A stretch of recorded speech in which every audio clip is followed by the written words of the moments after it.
For example, we have The call for government to provide information on when learning institutions will fully reopen has been debated widely. Schools have been closed to many students since March last year due to COVID-19.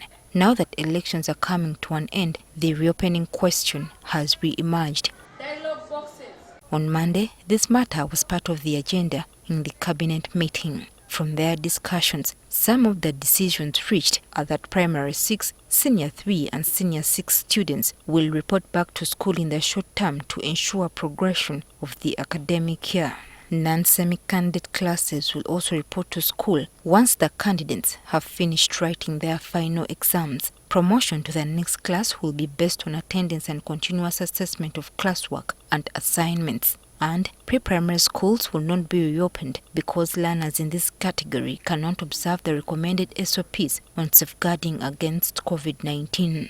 Private school proprietors who have long wished for a full reopening have welcomed the decision. Partially opening was good and helped us to benchmark the good practices that now we think government should base on to entirely open up the entire school levels.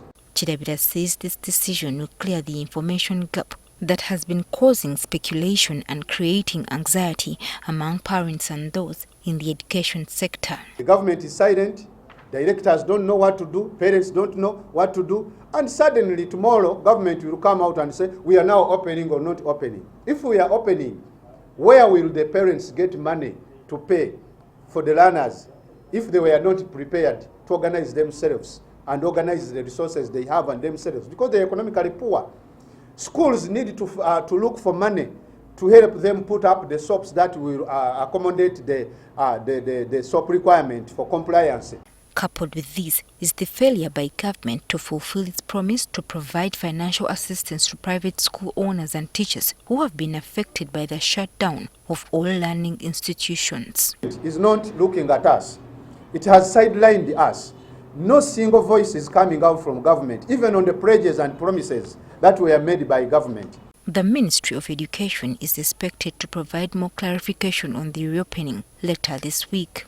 We use our two hands. Joyce Nakato, NTV Tonight.